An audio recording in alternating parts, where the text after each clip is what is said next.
The CBS Radio Mystery Theater presents...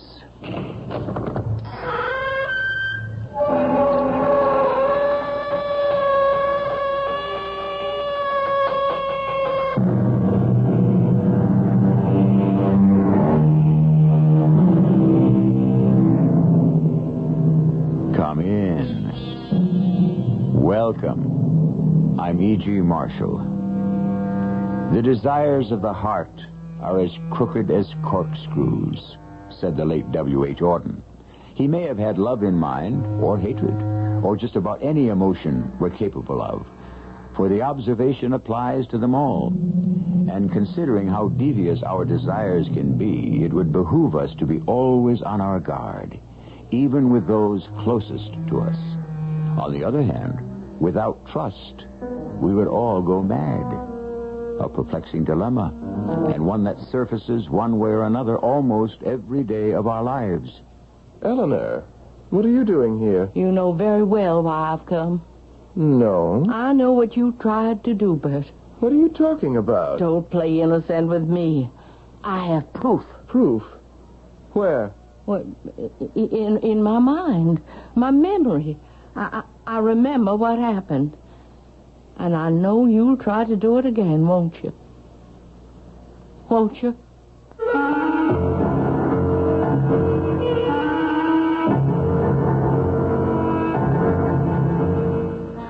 Our mystery drama, Complete Recovery, was written especially for the Mystery Theater by Percy Granger. It stars Mary Jane Higby. I'll be back shortly with Act One.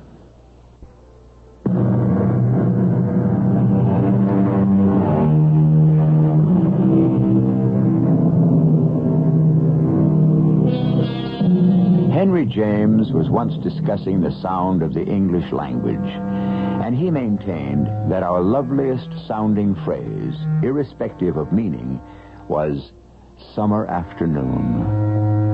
Summer afternoon. It does sound nice, and its meaning has pleasant connotations, too, but not for Eleanor Houston, a wealthy and once very outspoken widow.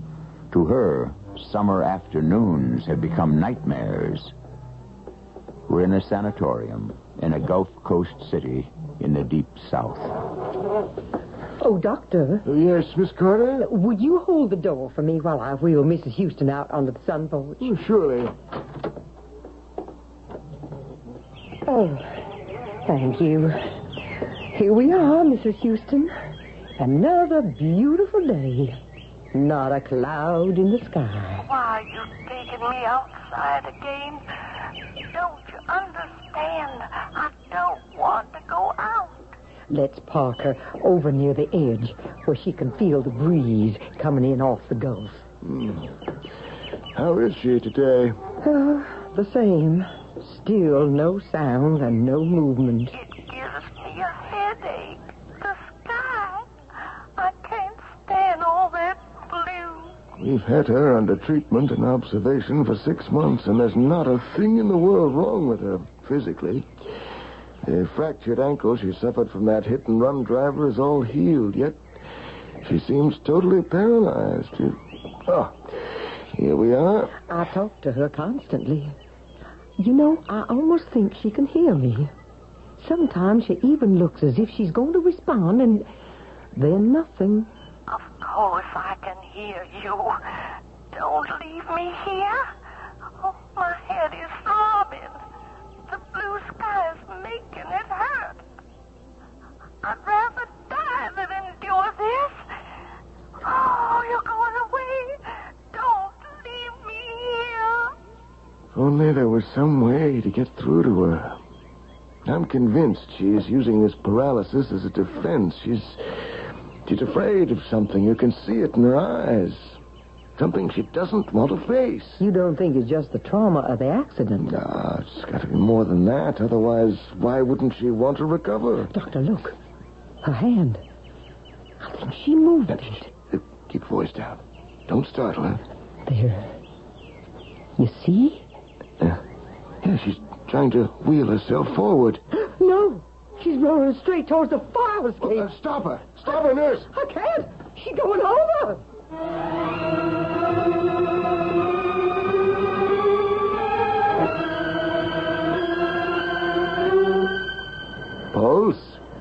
Normal. Blood pressure? Back up to normal. How's she breathing? Well, it's very regular. Almost peaceful. It's a miracle she didn't break her neck falling down those fire escape stairs. Except for the bumps she took on her head, she seems fine. Yeah. Oh, did you call her daughter and son-in-law? Yes, they're down at the nurse's station. Doctor. Yes, nurse. What, doctor? Doctor. Well, what do you want? I didn't say anything. Where am I? Doctor, it's Mrs. Houston. Is this a hospital? She's talking. Of course I'm talking. What am I doing in this bed? You don't remember, Mrs. Houston? Oh, of course I remember. I remember I was downtown shopping for a dress for the spring cotillion. And I remember my daughter Rita thought it was foolish for someone my age to still be going to dances. Is that the last thing you can recall? Now, stop this interrogation and tell me what happened. You were struck by a hit-and-run driver. Oh, really? How extraordinary. You've been here for 6 months, Mrs. Houston. 6 months? I insist you let me go at once. You'll have to stay for a few more days until we can run tests to make sure you're really fully recovered. Doctor, should I get Mrs. Houston's daughter? My daughter? Is Rita here? Yes, she's outside with her husband. Oh, him. Why are they here? Why don't we get them for you? I'm sure they'll both be happy to see how much better you are. Doctor, why didn't you tell Mrs. Houston the whole story? And risk having her go back into shock? Well, she doesn't remember a thing from the time of her first accident. Evidently, the bump she took on her head this afternoon has knocked out all memory of the past 6 months, including whatever fear it was that was keeping her paralyzed. Dr. James. Oh, Mrs. Riley, there you are. Is Mama all right? We came as soon as you called. No broken bones? Oh, hello, Mr. Riley. No. In fact, something very interesting has happened. The paralysis is gone. You mean she can move? And talk. She seems completely recovered. Well, I don't understand how that's possible. Well, as you know, it's been my contention all along that Mrs. Houston was suffering from what psychiatrists call a conversion reaction. That is, she converted some mental trauma, probably connected with a car accident, into a physical symptom, the paralysis. Subconsciously, she preferred that to confronting the trauma. Bert, do you hear that? Mama's better. Isn't that wonderful? Doctor, can we go see her? Oh, of course.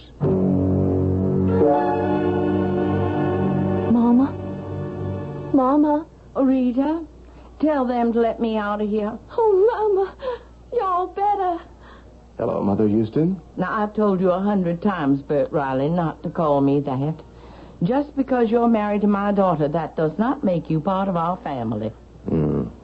I'm happy to see you seem to be your old self. Well, there's no seams about it. I'm fit as a fiddle, and I want to go home to Amber Oaks at once. Oh, well. What's the matter? Well, I'm afraid the house has been sold. What?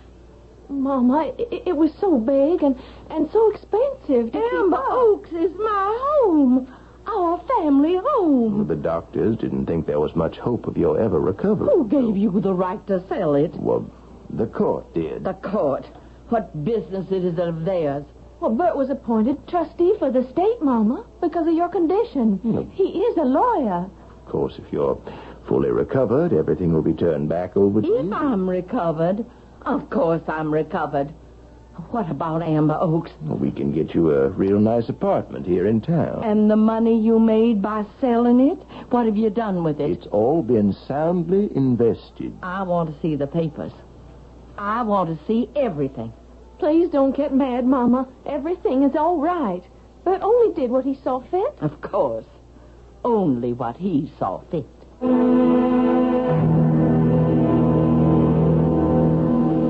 Mrs. Houston, the diagnostic tests were all negative.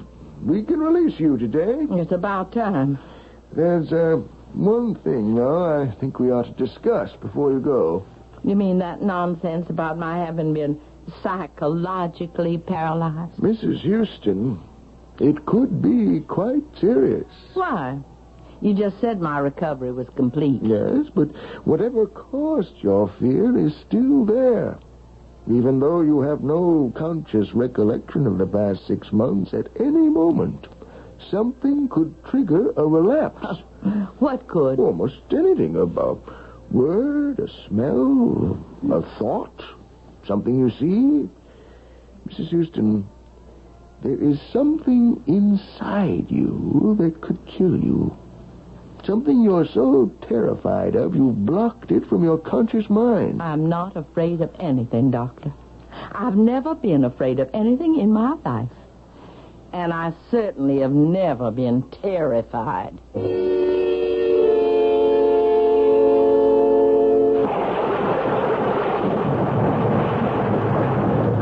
And you see, Mama, you have a terrace that looks out over the park. When the rain stops, we can go out there. And there's a full-size kitchen and a separate dining room. A full-size kitchen. Why, the kitchen at Amber Oaks was as big as this whole apartment. I am sorry about Amber Oaks. But Bert thought... Don't tell me what Bert thought. I know better than you what goes through that mercenary head of his. An apartment. We can fix it up nice. Now, what's this room for? Oh, that's a surprise I told you about.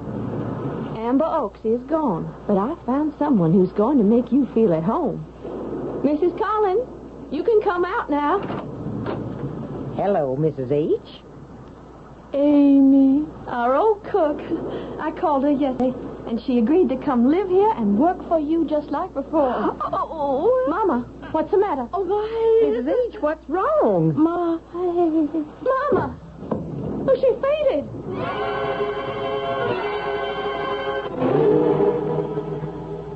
I don't know what happened, Dr. James.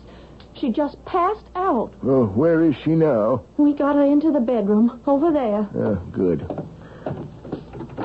Now, you wait out here. Let me see her alone. Mrs. Houston? What? Oh, it's you. Rita called me. Can you tell me what happened? Well, I don't know. Rita was showing me this ghastly apartment, and Amy appeared. Amy? Oh, Mrs. Collins. She was my cook at Amber Oaks. Rita's hired her to live in here with me. Oh, yes, I saw her in the kitchen just now. It was Mrs. Collins, then. Then what? Who brought on your fainting spell? Oh, not at all. Her cooking is excellent. It's like a tomb in here with the curtains drawn. We ought to get some fresh air. Rain stopped. The sun is out. There. Now, Mrs. Houston, try to remember what was the last thing... What's the matter? Oh, the sky. Please pull the drapes. The sky? Blue. I can't stand blue. Please pull the drapes. Right there. Oh, that's better. Blue. Is that it, then? I don't know. Mrs. Collins was wearing a blue uniform. I didn't notice. Think, Mrs. Houston. No. Why didn't you want to recover? Why did you want to remain paralyzed? Oh, leave me Do you know alone. you deliberately tried to kill yourself? What? Your accident 2 days ago on the sun porch was no accident. Both the nurse and I saw you trip the brake. The sun porch. You tried to kill yourself, Mrs. Houston. Now, what is it you're afraid of? The sky. The color blue. No, it's not the color blue. That's only the association. What is the truth, Mrs. Houston? What are you terrified of? What don't you want to face? Nothing. Nothing terrifies me, Doctor. I'm not afraid of anything.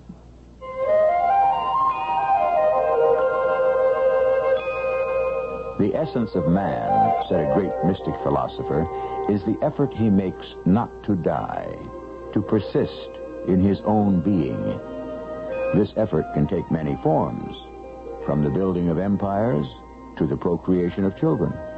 It can also take the form of throwing up psychological barriers against certain truths which are so painful or dangerous that we dare not confront them. I'll return shortly with Act 2.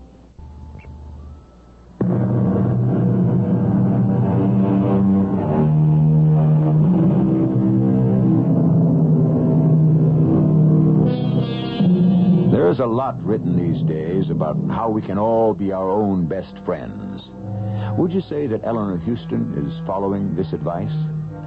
She's evidently wrestling with some demon in her subconscious, and according to Dr. James, she was even prepared to kill herself in order to escape that demon. If he is correct, then it must be a terrible thing indeed that she knows and wants to forget.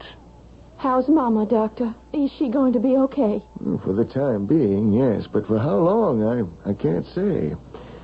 She might just as well have a time bomb inside her, yet she refuses to admit it's there at all. Well, at least I found out what it was that caused her to faint. Blue. Blue what? Just blue. The color blue. Sky blue, to be exact. Like Mrs. Collins' uniform. Yeah. Why should a color upset Mama so? Well, I imagine it's associated with her first accident in some way. Can you remember the day at all? Well, was the weather clear? No. I think it was overcast. The rains came up from the Gulf about 6. Mm-hmm. Though what about the dress she was wearing? It was a flower print, not blue. Yes, this is pointless. It could be any one of 1,000 different things. But we've got to find the exact association and why it terrifies her so we can take the steps to diffuse it.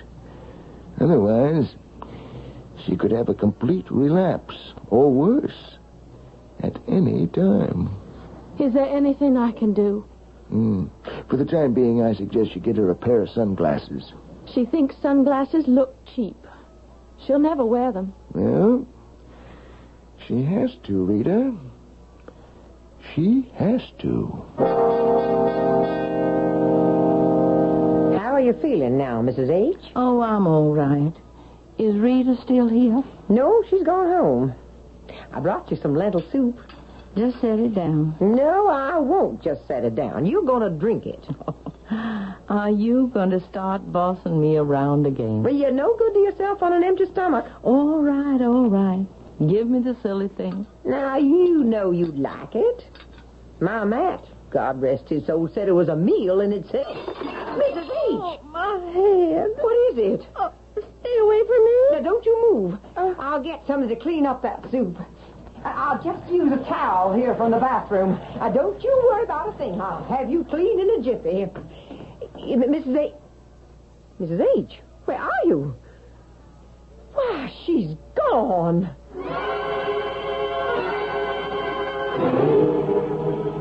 Dr. Jeffens. Mrs. Houston, what are you doing out of bed? I got to talk to you. Of course. I know what it is. The thing I've been trying to suppress. I know why I kept myself paralyzed. Why? Because I knew if I recovered that I would die. And die for good this time. I don't follow you. That accident when I was hit by that car, that was no accident at all. It was deliberate. Someone was trying to murder me. Mrs. Houston, how do you know that? Blue. Sky blue. That was the color of the car that struck me. I turned my head at the last moment. I sensed something was wrong, and I saw the car. But why do you think it was deliberate? Because of the license plate. The license plate? It was one of those, what do you call them? Those vanity plates. It wasn't the usual series of numbers, but a name. A man's name, Matt. Well, now, are you certain all this must have happened very quickly? Doctor, Mrs. Collins, our cook, she owns a sky blue sedan. Yes, Rita told me it was her favorite color. Her husband was one of our gardeners. He died 2 years ago. And in his memory, she got plates for her car with his name on them. And his name, Doctor, was Matt. Your cook? They don't let two people have the same name on their vanity plates. Mrs. Houston, if this is true, then you probably ought to go to the police. Oh, no. Amy's been my servant for nearly 30 years. If she's trying to kill me, I intend to learn the reason why.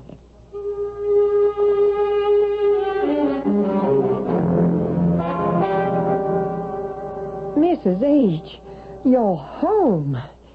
What happened? I turned my back for 2 seconds and you disappeared. Why, I forgot something at the hospital, Amy. Well, you should have let me drive you. That would have been ironic, wouldn't it? Why? Tell me, Amy, would you have given me a chance to get in the car this time? As opposed to what other time? A time about 6 months ago. What time is that? I'd like to go down and have a look at your car. Well, now, Miss H., I don't think it's a good idea for you to do so much driving around in your condition. Oh, I didn't say I wanted to go anywhere. I want to go down and look at it. I want to stand right in front of it and stare at it so I can get over this fear and won't have to wear these sunglasses anymore. And then, Amy, we'll tend to other matters. There it is. Where? Right there in front of us. But that car's dark brown. That's not your sky blue sedan. I know. This is a new car. Oh, I see. You thought it best to get rid of the old one. I didn't get rid of it. It was stolen. Stolen? When? The same day as your accident. How convenient. I just finished reporting it to the police when we got the call saying you've been struck by that hit-and-run driver. You mean your car was stolen before I was hurt? Yeah? And you reported the theft to the police? They can verify that? Well, yes. They never did find the car. And I could never figure out how it got stolen in the first place. Why not? Well, it was parked in the garage at Amber Oaks. It would have been difficult for anyone to get onto the grounds and across that lawn into the garage without being seen. Unless they came from the house. Oh, yes, but that would have been even more. Who was at the house that day? Well, let's see, Ramsey, the chauffeur. He was downtown with you. Ollie, the gardener. Anyone else? No one. Except Mr. Riley. Bert? He came in just around noon. What was he doing there? Oh, I don't know. I gave up trying to be sociable with him a long time ago. That man has got no emotion. He came over in the middle of the day? No, he was nosing around in my kitchen. I don't know what he wanted. Maybe it was the keys to your car. Now, why would Mr. Riley want to steal my car? He's a lawyer. So it was him. Mrs. H., are you sure you're okay? You're acting mighty strange. Amy, get back upstairs and start cooking. What? Rita and Bert were kind enough to find me this place. I think I ought to have them over for a cozy little apartment warming and a nice long talk. Oh, Mama, this fish is delicious. Mrs. Collins hasn't lost her touch one bit. How about you, Bert? You finding any bones? No, ma'am. You hoping maybe I might? Oh, Mama. I don't hope any such thing, Mother Houston.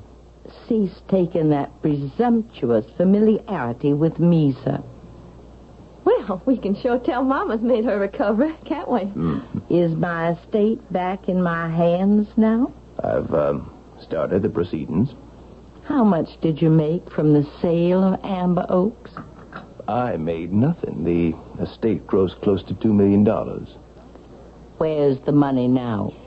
I had to make certain investments for tax purposes. He invested in a new shopping center. They're planning to build at a very good location here in town, Mama. My beautiful Amber Oaks has gone to finance a shopping center. Well, it wasn't an easy decision, of course, but it was like pouring money down the drain to keep up such an enormous estate. My money. Well, yes, but... But yours someday, is that it? It was impractical. Impractical. Do you know what you are, Bert Riley? A Snopes. One of those low-life peasants William Faulkner used to write about, whose grasp goes no higher than his wallet. You are a barnacle on the keel of society. You've no culture, no refinement, no past. You know the price of everything and the value of nothing. Mama. And as for you, young lady, have you forgotten your heritage? You are descended from cavaliers, from the aristocracy. And you go and marry this social climb, an ambulance chaser who's got the ethics of a ferret. I don't have to stand for this. Oh, yes, you do, Bert Snopes Riley.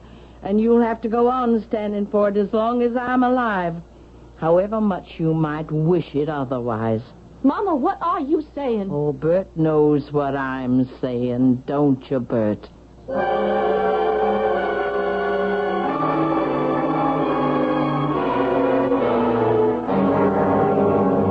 Mrs. H., can I clear the dishes now? Yes.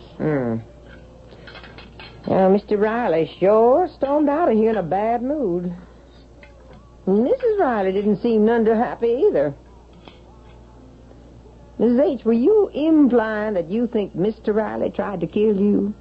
How do you know that? Well, that's what it sounded like. Were you eavesdropping? No, ma'am. I couldn't help but hear every word from the kitchen. Oh, I'm sorry, Amy. Forgive me. No, there's no point in starting to apologize at your age. You will help me, won't you? Of course, Mrs. H. I always have. I mean, now, you're my only witness. You're the only other one who knows Bert tried to kill me. I know that. You said you saw him that day. Yes, but... He stole your car, don't you see? And tried to run me down with it. I saw the car, Amy. I saw the license plate with the word Matt on it. You think it was my car? I know it. We'll go down to the police right now and press the charges. Well, I don't know how in the world you're going to prove it. I've just got to find a way, that's all. Oh, I gave myself away tonight. He knows I know. It's only a matter of time before he makes another attempt. Well, I'm sure he won't do any such thing. Don't you believe me? He's after our money. That's why he married Rita. But you have no proof. Well, he tried to kill me once, and he's going to try again. I know he will. And how am I going to stop him?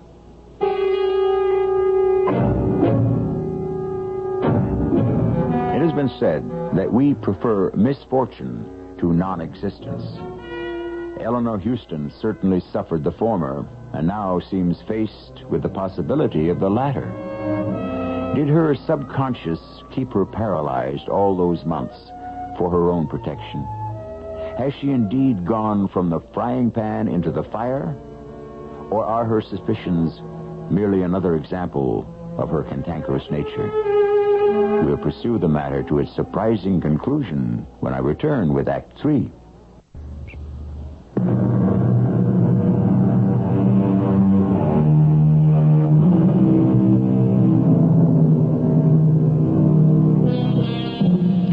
There are, said one expert on the subject, very few unique crimes. Most have been committed before and will be committed again. Certainly, the attempted murder of an older member of a family by a younger for the purpose of securing an early inheritance is no newcomer to the annals of wrongdoing. But the details of our present story make it somewhat unique. In the first place, we cannot be sure murder was even attempted. But assuming it was, the would-be murderer has not been arrested. In fact, he is not even suspected. And the victim has nothing to go on but a shard of memory and a bit of circumstantial evidence. I'm scared, Amy. For the first time in my life, I am scared. You want me to call Dr. James? Oh, what good will a doctor do me? No, I need proof. some kind of proof that will put Bert Riley in jail. Mrs. H., everybody knows you don't like the man.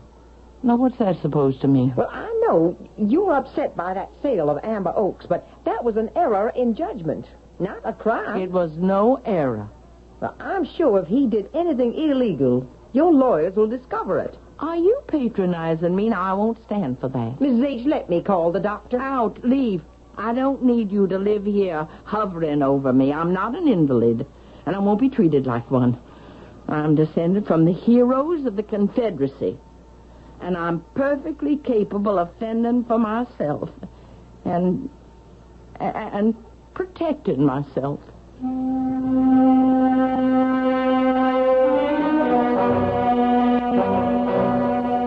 Mother Houston. Hello, Bert. Well, this is an unexpected surprise. What are you doing here at my office? I want to talk to you. A private talk. Just the two of us. Oh, certainly. And Sally, hold all my calls, will you?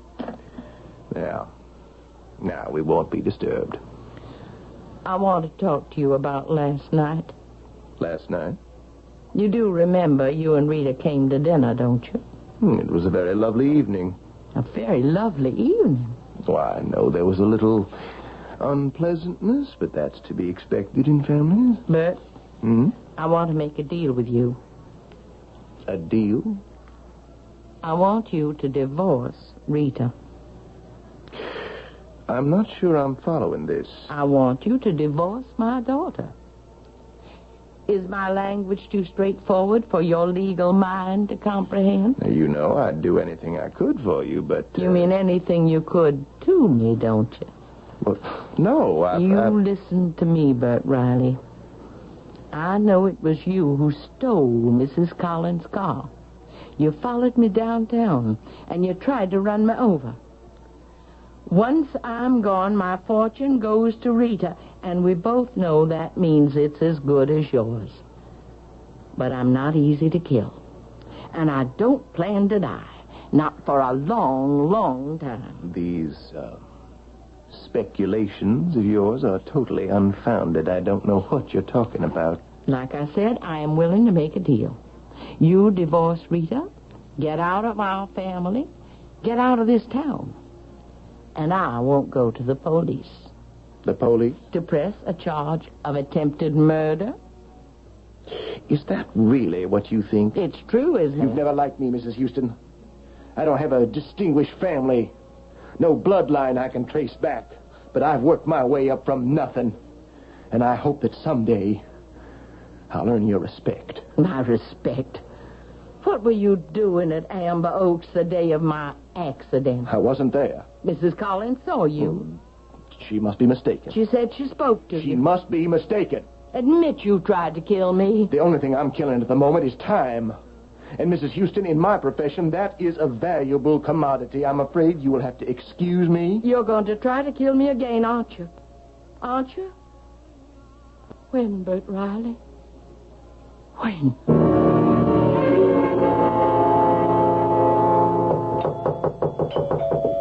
Come in.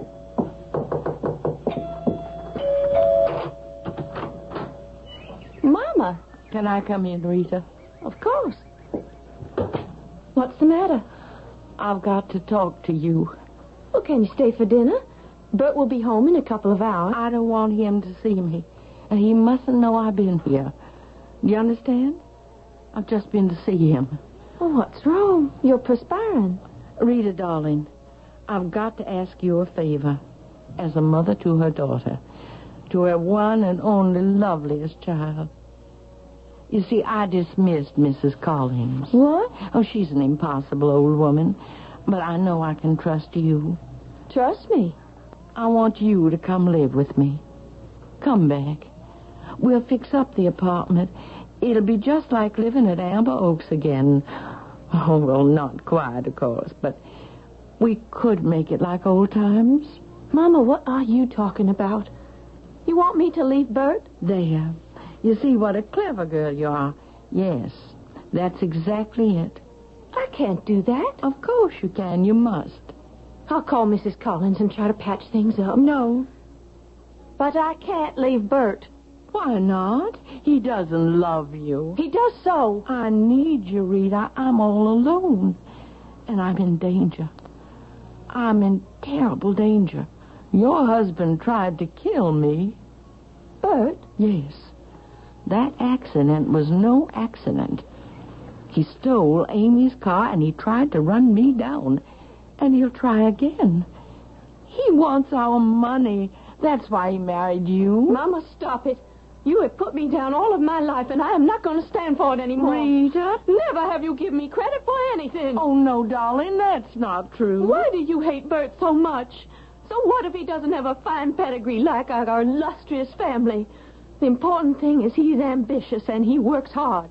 He spends 15 hours a day at his office. Yes, to avoid having to spend time with you. Oh, I'm sorry, dear. I didn't mean that. We spend time together. We spend enough time together. I'm going to have a baby. What?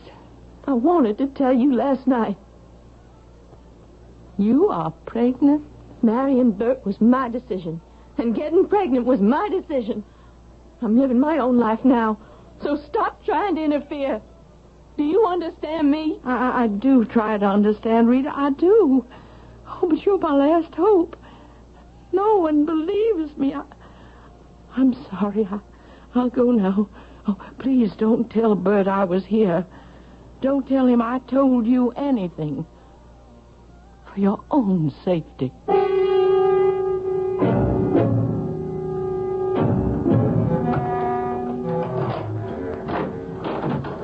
Mrs. Collins? Amy?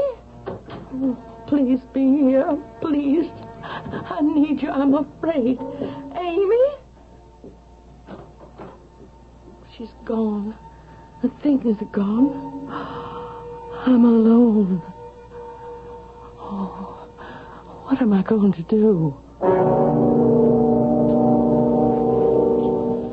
Honey, I'm home. Oh, Bert, I'm so glad you're home. Oh, I need a drink. Well, what's the matter with you? I'm worried about Mama. No? What's wrong now? She came over this afternoon. I told her we were expecting a baby. Why'd she come here? It doesn't matter. Honey, what did she say to you? I wish she didn't hate you so much. She has this fantasy that you're trying to kill her. Oh? If you ask me, I think her accidents have addled her brain. She told me she fired Mrs. Collins. What? Oh, they had a fight over something, and Mama sent her packing.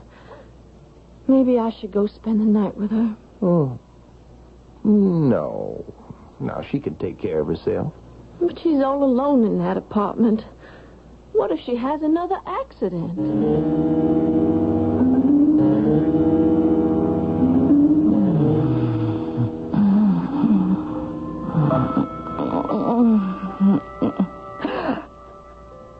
Who's there? Mrs. Collins? Amy, is that you? Did you come back? I know someone is in this room. It's only me, Mother Houston. Bert. I just came by to see how you were getting on. It's 3 o'clock in the morning. I know. When I left Rita, she was sleeping very soundly. She didn't even stir. How did you get in here? I took the liberty of having an extra key made when we rented you the apartment. What do you want? Well, I thought we might talk about that deal you proposed this afternoon. No? It's as good a time as any. No, I don't want to talk about it now. Mother Houston, you asked me a question in my office. I feel I should give you an answer. What question? You asked me to admit I tried to kill you. Yes, Mother Houston, I did. Don't call me Mother Houston. It's all going to be academic anyway in a minute. What are you going to do? I'm going to succeed where I failed before. I know I could wait and let nature take its course, but that might take years. Mrs. Collins? She's not here. Of course she is. She's right in the next room. That's not what you told Rita. Rita told you I went to see her. Rita tells me everything. She trusts me. Now, Why don't you lie back down? What are you going to do? Smother you with a pillow. Oh. It won't leave any marks. It won't raise any suspicions. No. You are so old. Why do you want to go on living? What's the point? You'd better wait, Bert Riley. I went to my lawyer's this afternoon. What for? When I came home after seeing you and Rita and realized I was completely alone, I did the one thing I could do. I went to my lawyer's and I made out a new will. You're not leaving your estate to Rita? Oh, no. Well, that won't work.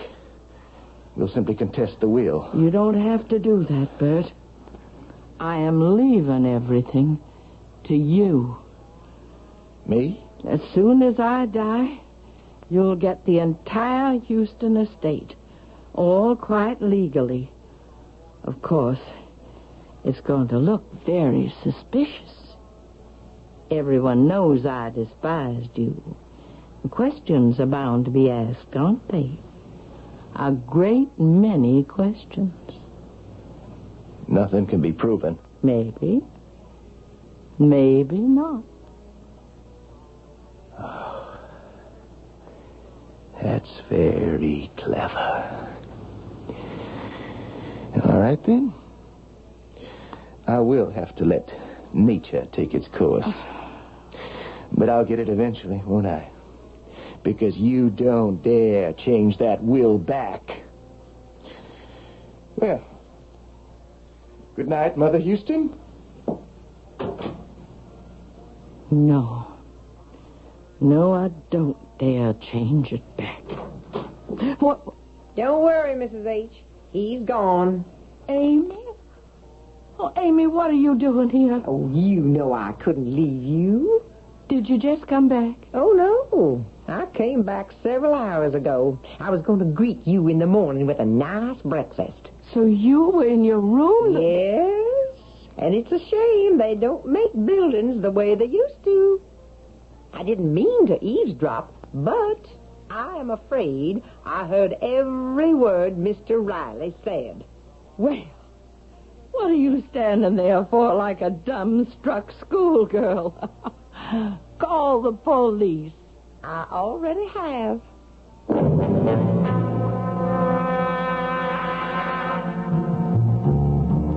Edward Dahlberg once noted that most of man's acts are contrary to his own best interests.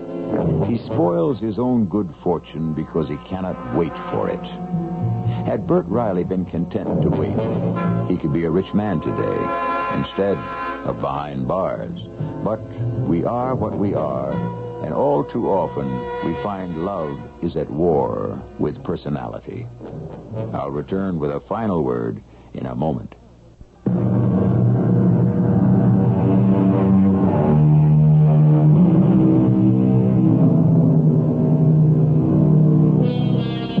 A final word on personality.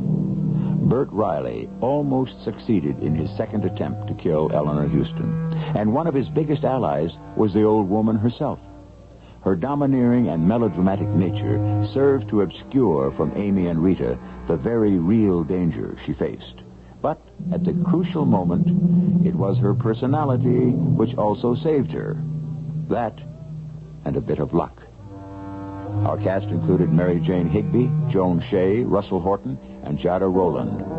The entire production was under the direction of Himan Brown. And now, a preview of our next tale. I dislike to disturb you at home, especially on the Sabbath. Well, that's all right. I did call your office, but there was no answer. I don't mind, Alexandra. How can I help you? Help me. I'm afraid no one can help me now. What are you saying? Yes, because, you see, I broke the commandment, thou shalt not kill. Alexandra. I have killed. I have taken a life, a human life. Is this you, Alexandra Edison? I have shot and killed Mr. Martin K. Beasley. Alexandra, don't do anything. Don't touch anything. I'll be right there. Mrs. E.G. Marshall inviting you to return to our Mystery Theater for another adventure in the macabre. Until next time, pleasant dreams.